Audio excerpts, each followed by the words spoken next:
Bonjour à tous. 20 condamnations et une interdiction de l'approcher n'auront pas suffi. Explication dans cette vidéo. Ne vous inquiétez pas, madame. On va l'interpeller, c'est juste une question de temps. Cette phrase, Manon n'en peut plus de l'entendre. Voilà des semaines et des semaines que les policiers lui répètent les mêmes mots qui se veulent réconfortants mais qui la mettent hors d'elle. Rassurez-vous, madame, Hugo D va être arrêté, patience. Mais Manon n'en peut plus de patienter. Ce sale type lui a fait vivre l'enfer. Elle a tout enduré, ses menaces, ses insultes, ses coups, mais cette fois il est allé trop loin, il a touché à sa fille. Et cela, elle ne peut pas l'accepter. Jamais. Il faut qu'on mette ce prédateur hors d'état de nuire avant qu'il recommence. Pour Manon, c'est une course contre la montre qui est engagée. Une course contre la mort aussi. Quand elle rencontre Hugo dès lors d'une soirée en 2012, l'homme travaille alors comme cuistot près du Havre. Beau gosse, marrant, il a une tchatche d'enfer.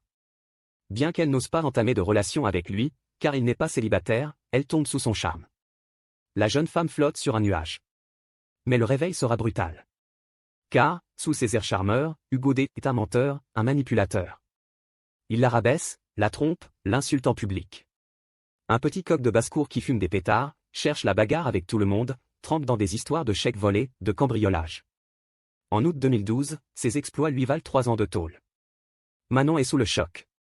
Hélas, elle continue de l'aimer. Il faut dire que de sa prison, il la bombarde de SMS enflammés.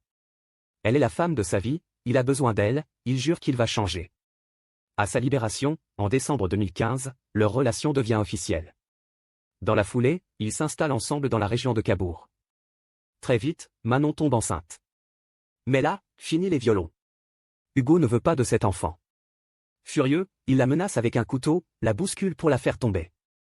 À ce moment, il ne travaille quasiment plus mais consomme de plus en plus de drogue, cannabis, coke, ecstasy. Des dealers l'appellent, en pleine nuit, pour réclamer les 6 000 € qu'il leur doit. Manon vit dans la peur mais n'ose pas partir. Le pervers l'a persuadée qu'elle lui devait tout, qu'elle serait perdue sans lui. En août 2019, enfin, l'instinct de survie de la jeune femme lui donne la force de mettre un terme à cette relation toxique. Elle part en emmenant leur petite Léa, à présent âgée de 3 ans et demi. La liberté? Pas vraiment. Car comme souvent avec les minables de son genre, on ne quitte pas Hugo D impunément. Il harcèle Manon, la terrorise, jure qu'il la fera interner et qu'elle ne verra plus sa fille. Elle l'en croit capable. Mais quand elle l'accuse de torture mentale, il éclate de rire. C'est bien pire que ça. Je suis un psychopathe. Regarde la définition sur Internet. En janvier 2022, Hugo D est incarcéré 8 mois. Il a tabassé une femme, une certaine Laure Feuillet, avec qui il avait une liaison. C'est un répit pour Manon, mais de courte durée. Dès sa sortie de prison, en août, Hugo revient dans la région, un de ses copains l'héberge à Orbec et tout recommence. Il débarque chez elle quand il veut, la frappe, l'insulte sous les yeux de Léa. Depuis leur séparation, la malheureuse a déjà déposé 12 plaintes pour violence, harcèlement et menaces de mort.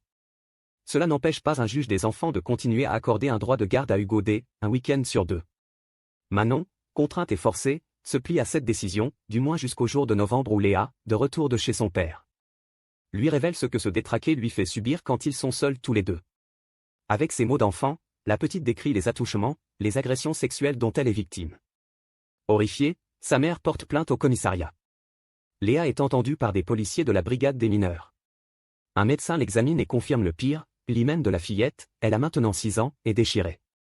Manon a l'impression de devenir folle. Son premier réflexe est d'appeler Hugo pour l'insulter, lui hurler sa colère, son dégoût, mais les enquêteurs l'en dissuadent. Il vaut mieux ne rien dire, attendre que la procédure se mette en marche afin de garder l'effet de surprise. La maman obéit à contre-cœur.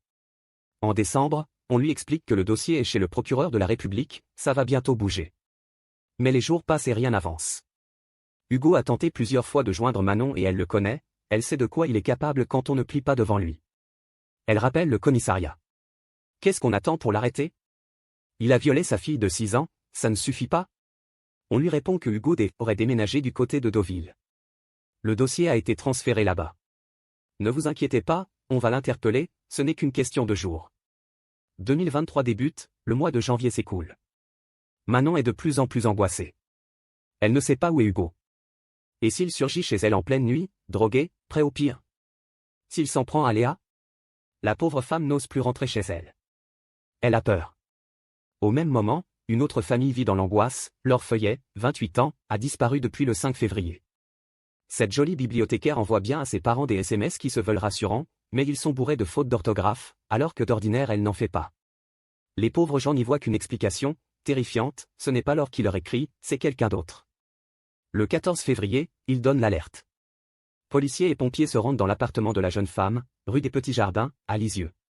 Ils sont immédiatement saisis à la gorge par une atroce odeur de putréfaction. La disparue gît dans la chambre, sur son lit, le corps percé de multiples coups de couteau. Son décès remonte apparemment à une dizaine de jours. L'identité du meurtrier ne fait guère de doute, il s'agit de son ex, un certain Hugo D. Laure avait porté plainte contre lui l'année précédente, pour violence, l'envoyant passer 8 mois sous les verrous. Depuis sa sortie de prison, en théorie sous contrôle judiciaire, l'homme avait interdiction formelle d'entrer en contact avec elle et même de séjourner à Lisieux. À l'évidence, il a passé outre, il s'est enfui avec la voiture de la victime, une Volkswagen noire, après lui avoir volé sa carte bancaire et de l'argent liquide. Un mandat d'arrêt international est lancé contre lui. Le 18 février en Croatie, Hugo D. a été interpellé. Sa demande d'extradition est, paraît-il, en cours. Manon, elle, est partagée entre l'émotion et la colère. Si la police avait fait son travail, si le drogué pédophile et pervers avait été arrêté il y a 2 mois, Laure serait encore en vie. Plus que jamais, Manon entend protéger sa fille. En apprenant l'arrestation de son père, la petite a dit. Ça y est, il ne nous fera plus de mal. Léa ne veut plus voir cet homme, elle a déchiré les photos qu'elle avait de lui, jeté les jouets qu'il lui avait offerts. Effacer les traumatismes qu'il lui a infligés sera plus long et difficile. Comme pour toutes les victimes que ce monstre a croisées et détruites, il lui faudra du temps et beaucoup d'amour pour se reconstruire. Merci d'avoir regardé et si vous avez aimé cette vidéo, n'hésitez pas à la partager avec vos amis et à vous abonner à notre chaîne pour ne manquer aucune de nos futures vidéos.